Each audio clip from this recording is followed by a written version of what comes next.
কি অবস্থা সবার? আশা করি সকলে ভালো আছো এবং সুস্থ আছো। তো আজকের ভিডিওতে আমরা আলোচনা করব তোমাদের একাদশ শ্রেণীতে ভর্তির নিয়ম নীতি নিয়ে। তোমরা যখন আবেদন করতে যাবা তখন তোমাকে কত টাকা ফি প্রদান করতে হবে, কত টাকা মোট খরচ পড়বে, এবং তোমার যে কলেজ ভর্তি অর্থাৎ তুমি যে কলেজে ভর্তি হবা সেইখানে ভর্তি ফি কত হতে পারে সেইটা নিয়ে, এবং তোমরা যা গ্রুপ পরিবর্তন করতে চাচ্ছ তো সেইখানে কি নিয়ম নীতিগুলো রয়েছে সেগুলো নিয়ে বিস্তারিত আলোচনা করব। তো চলো বেশি কথা না বলে ভিডিওটি শুরু করা যাক।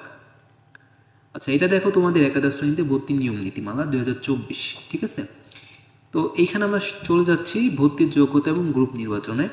দেখো, পূর্ববর্তী 3 বছর দেশের যে কোনো শিক্ষা প্রতিষ্ঠান। আচ্ছা, এইখানে বলতেছে যে যারা 3 বছর অর্থাৎ 3 বছর পূর্বে যারা কোনো শিক্ষা বোর্ড এবং বাংলাদেশের উন্নত বিশ্ববিদ্যালয়ের অধীনে এইচএসসি বা সমমানের পরীক্ষায় উত্তীর্ণ এবং শিক্ষার্থীগণ নীতিমালার অন্যান্য বিধানাবলী সাপেক্ষে কোনো কলেজ এবং সমমানের প্রতিষ্ঠানে একাদশ শ্রেণীতে কিন্তু অনলাইন অর্থাৎ তুমি বিগত 3 বছরে যদি তুমি পাশ করে থাকো, ঠিক আছে, বাংলাদেশের যে কোনো উন্মুক্ত বিশ্ববিদ্যালয়ের অধীনে এইচএসসি পরীক্ষা যদি তুমি পাশ করে থাকো তাহলে তুমি এই বছর অর্থাৎ কলেজে কিন্তু তুমি ভর্তির আবেদন করতে পারবে।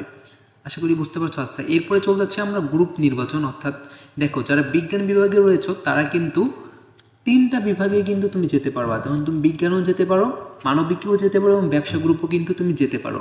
কিন্তু যারা মানবিক এবং ব্যবসা গ্রুপে রয়েছে তারা কিন্তু চাইলে কিন্তু বিজ্ঞান গ্রুপে যেতে পারবা না।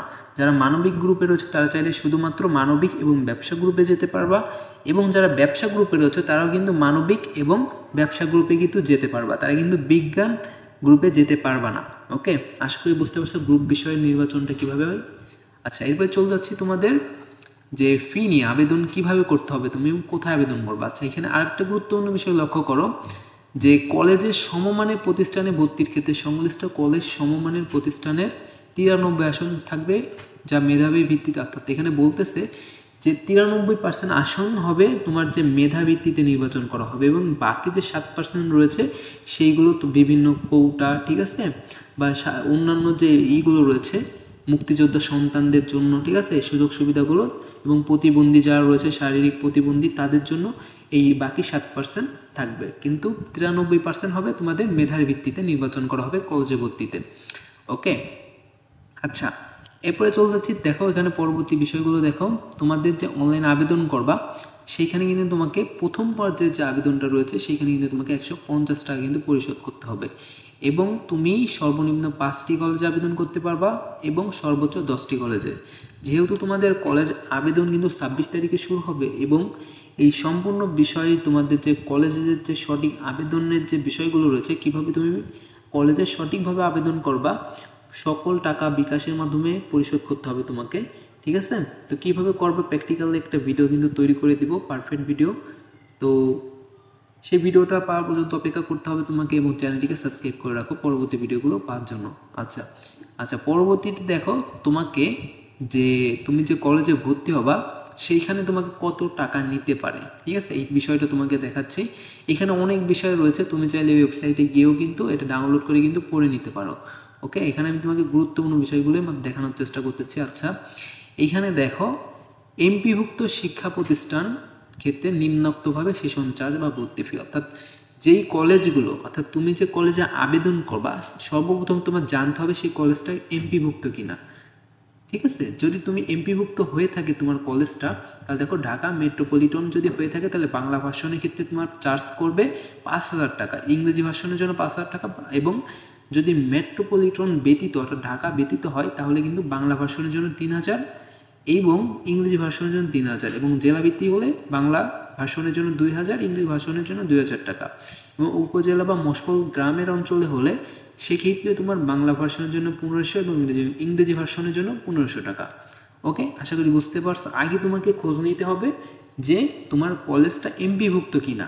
ওকে, তো এইটা কীভাবে তুমি বুঝতে পারো কলেজ এমপিভুক্ত কিনা, তো এই তোমার যে কলেজটা রয়েছে সেইটা যদি তুমি গুগলে সার্চ করো তো সেই কলেজ সম্পর্কে কিন্তু তুমি বিস্তারিত তথ্য পেয়ে যাবা, এবং যদি তুমি নাও পাও তাহলেও কিন্তু তুমি যে অর্থাৎ কলেজে যে কিন্তু সেই সম্পর্কে কিন্তু তোমার আশেপাশে কোনো ফ্রেন্ড যদি থাকে তাদের থেকে কলেজে যোগাযোগের কোনো নম্বর নিয়ে সেক্ষেত্রে তুমি খোঁজ নিতে পারো। ওকে, এখনও কিন্তু তোমাদের হাতে সময় রয়েছে। তো এই কয়েকদিনের ভিতরে তোমাকে কলেজ সম্পর্কে কিন্তু তোমার যে পছন্দের কলেজ রয়েছে সেইখানে কিন্তু বিস্তারিত যত তথ্য রয়েছে সেগুলো কিন্তু তোমাকে জোগাড় করতে হবে, ঠিক আছে, ভর্তি হওয়ার আগেই। আচ্ছা, এরপরে দেখো যারা নন এমপিভুক্ত অর্থাৎ যারা বা আংশিক এমপিভুক্ত শিক্ষা প্রতিষ্ঠানের ক্ষেত্রে উন্নয়ন ফি, সেশন চার্জ এবং ভর্তি ফি নিম্নোক্তভাবে গ্রহণ করতে হবে। তো দেখো যারা এমপিভুক্ত নয় অথবা আংশিক এমপিভুক্ত তাদের ক্ষেত্রে দেখো 7,500 টাকা বাংলা ভার্সন এবং ইংরেজি ভার্সনের জন্য দেখো 8,500 বাংলা ভার্সন। ঢাকা মেট্রোপলিটন ঢাকা ব্যতীত বাংলা ভার্সনের জন্য 5,000 টাকা, ইংরেজি ভার্সনের জন্য 6,000 টাকা। ঠিক সেমভাবে জেলা হলে বাংলা ভার্সনের জন্য 3,000 টাকা, ইংরেজি ভার্সন হলে 4,000 টাকা। উপজেলা বা গ্রাম শহর হলে দেখো বাংলা ভার্সনের জন্য 2,000 টাকা এবং ইংরেজি ভার্সনের জন্য 3,000 টাকা।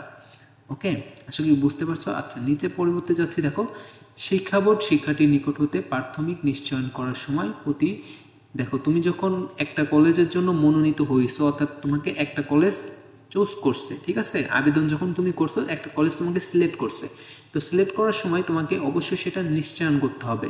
তো এই বিষয়গুলো তোমাকে প্র্যাকটিক্যালি কিন্তু ভিডিও তৈরি করে দেওয়া হবে, কোনো চিন্তার কারণ নাই। তুমি জাস্ট শুধু অপেক্ষা করো এবং চ্যানেলটিকে সাবস্ক্রাইব করে রাখো।